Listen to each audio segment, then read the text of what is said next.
Bisan sa pamanang reliyon, kung tinuod ang pagtuo, ang ginora gihapon ang atong dangpanan.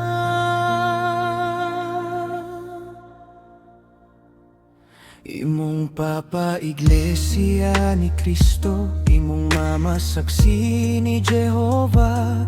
Ako Katoliko nga nagdako, lahi-lahi gyud atong gituohan. Naay rosaryo, naay kingdamhal, naay simba nga lahi ug pamagi. Pero kung maghilak na ang kinabuhi, usara gihapon atong dangangalan. Kung naay problema o kalisod, mga di tatanan sa kahitasan, bisan nun sepay simbahan, ang gugma sa Ginoo walay pilian. Ayaw lang unta ta mag-away, kay dili reliyon ang sugdanan.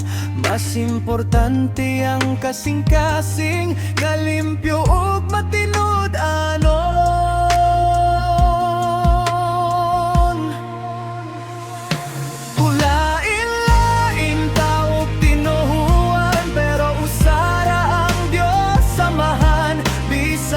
Sa paangalan, sa simbahan nga giapilan, kung tinuod ang pagtuo, ug limpyo ang pagbuhat, ang gugma sa langit, dili gyud mapugngan.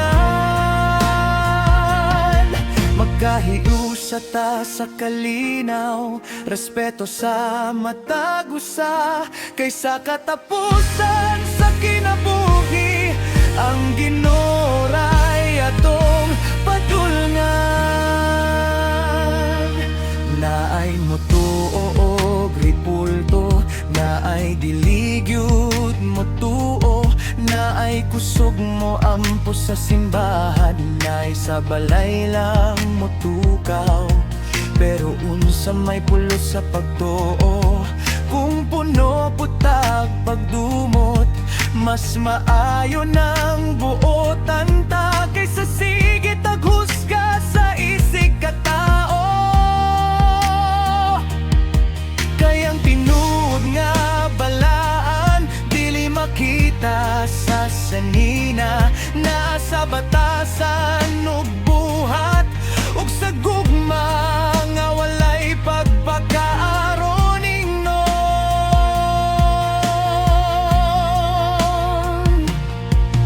Dili nato angay ipugos ang pagtuo sa matag usa, kay ang Ginoo mismo nagtudlo sa gugma ug pagpasaylo.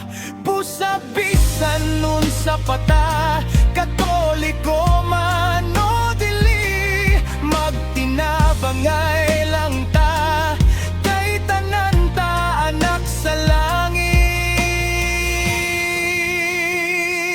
Lain-lain taok tinuhuan, pero usara ang Dios samahan. Ang importante adunay gugma ug tinuoray nga pagrespeto, kaysa adlaw nga kita tawgon, walay dato o relihiyon.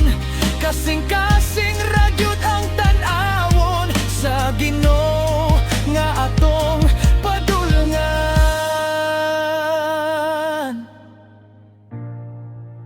Respeto ug gugma, mao'y tinuod nga pagtuo.